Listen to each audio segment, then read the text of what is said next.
मी रतन पाटील वरपुले, नाशिक जिल्ह्यामध्ये निफाड तालुक्यामध्ये आमचं गाव आहे कळगाव आणि तिथला एक छोटासा शेतकरी आहे. तुम्हाला सर्वांना कल्पना असेल की या उद्योजक संवाद कार्यशाळा आपण आज या ठिकाणी घेत आहोत आणि या कार्यशाळेकरता मंचावर उपस्थित असलेले सर्व मान्यवर, समोर उपस्थित असलेले सर्व उद्योजक मित्र आणि भगिनी, खरं तर आमचा निफाड तालुका जर म्हटला तर बागायती तालुका आहे. पाण्याची कुठलीही कमतरता नाही. सर्व प्रकारची पिकं आमच्या तालुक्यामध्ये होतात आणि आजही ती शेतकरी अतिशय चांगल्या आणि दर्जेदार पद्धतीनं शेतीही करतात. परंतु आमच्या निफाड तालुक्यामध्ये सहकारी साखर कारखाने 5 आहेत. त्याच्यामध्ये निफाड सहकारी साखर कारखाना म्हणजे गुळ उद्योगाकडे आम्ही का वळालो याची पार्श्वभूमी 2 मिनिटात. कारण त्या कारखान्याची अवस्था, सहकारी साखर कारखान्याची अवस्था ही महाराष्ट्रामध्ये कशी झाली याची आपल्याला सर्वांना शिकवली, परंतु कल्पना आहे. आणि म्हणून घरची शेती बागायती असल्यामुळं आम्ही द्राक्षाची पिकं करून बघितले, संत्री करून बघितली, डाळिंब करून बघितलं. परंतु गोदावरी आणि कातवा या दोन्ही नद्याच्या मध्ये आमचा प्रदेश असल्यामुळं तिथं गव्हाचं प्रमाण खूप आहे आणि फळबागा तिथं फारशा चालत नाही. सुरुवातीचे 2-5 वर्ष पीक चांगलं येतं, नंतर तिथंची क्वालिटी वाढत ती होत नाही.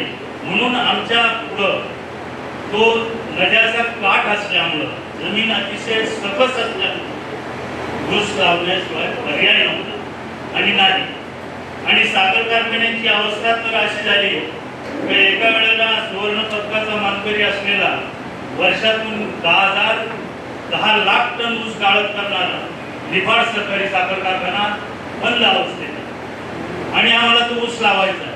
बाकीचे सगळे कारखाने आमचा ऊस घेऊन जात आहेत आणि तिथं जी वागणूक, काटे मारणं, ऊसाच्या किमती कमी जास्त होणं या सगळ्याला आम्हाला सामोरं जावं लागायचं. आणि म्हणून आपलं स्वतःच काहीतरी या गुळावर प्रक्रिया करणारा कारखाना आपण काढला पाहिजे. आमच्या वडिलांची गुऱ्हाळ होती आणि म्हणून आम्ही पुन्हा त्या गुऱ्हाळ तयार करून गुळ तयार करण्याच्या कारखान्यात आलो.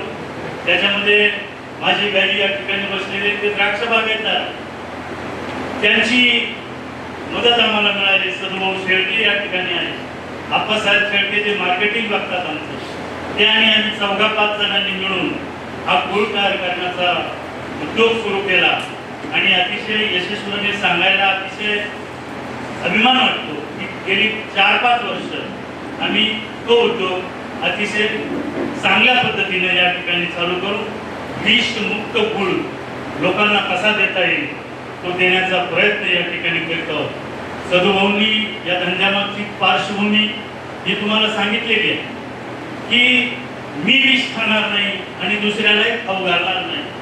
या संकल्पनेनेच त्यांनी आम्हाला सांगितलं की ठीक आहे, आपण गुळ बनवू, परंतु गुळ बनवायला जो ऊस देणारा शेतकरी आहे त्याचा ऊस हा विषमुक्त आला पाहिजे. म्हणून आम्ही 50 जणांचा एक ग्रुप तयार केला आणि त्या ग्रुपमध्ये विषमुक्त गुळ ऊस कसा तयार होईल याचा प्रयत्न आम्ही केला आणि तोच ऊस आम्ही घेतो. 86-032 जातीचा जो ऊस आहे त्याची गुळाची प्रत चांगली येते, तोच ऊस आम्ही वापरतो आणि त्या ऊसापासून गुळाची निर्मिती केली जाते. आणि अतिशय वेदांत या नावानं आमचं जे प्रॉडक्ट आता मार्केटमध्ये आहे त्याला अतिशय आमच्या मानानं खूप चांगली मागणी आहे असं आम्हाला वाटतं.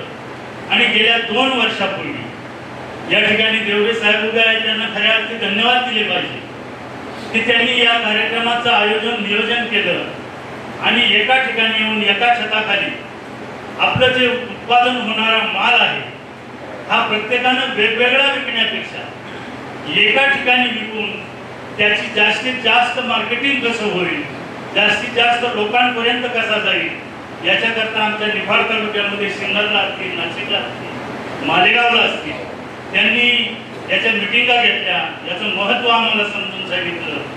जे आपण आउटलेट काढणार आहोत, शॉपी काढणार आहोत, त्याचं स्वरूप कसं असेल त्याची पूर्वकल्पना यांनी आम्हाला दिली आणि आम्ही त्यांना या बाबतीमध्ये सहकार्य करून त्या ठिकाणी बालेराव साहेब बसलेले आहेत.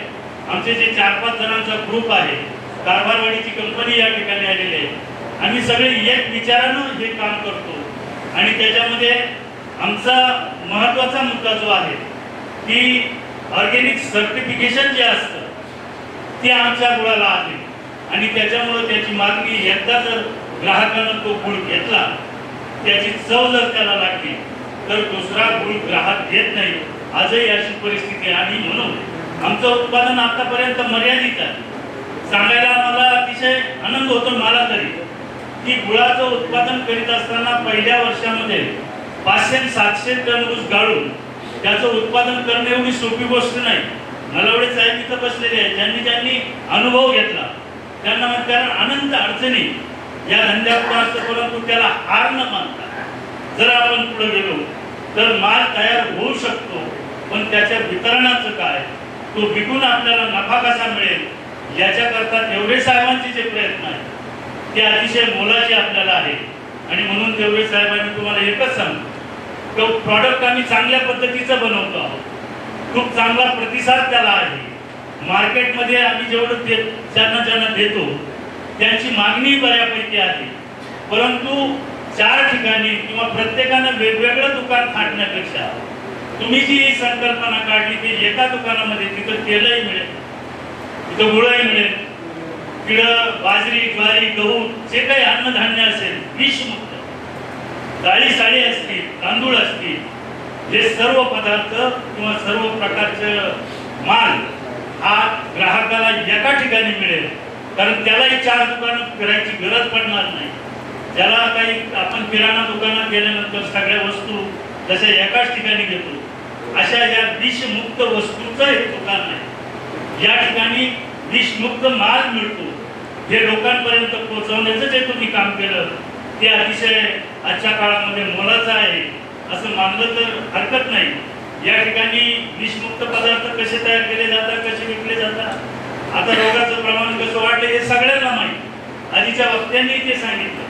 तेच सांगण्यापेक्षा निश्चितपणाने इथून पुढची पिढी जर सदृढ ठेवायची असेल आणि बलवान जर भारत ठेवायचा असेल तर खऱ्या अर्थी हे विषमुक्त अन्न तयार करणं, हे लोकांच्या पर्यंत पोहोचवणं ही एक परमेश्वराची सेवा आहे असं म्हटलं तर म्हणजे त्याला हरकत असं नाही. कारण दुसरं काय, हल्ली कुणाला देव दिसला, कुणालाच नाही. जो समोरच्या मध्ये बघेल, माणसामध्ये ज्याला देव दिसेल तोच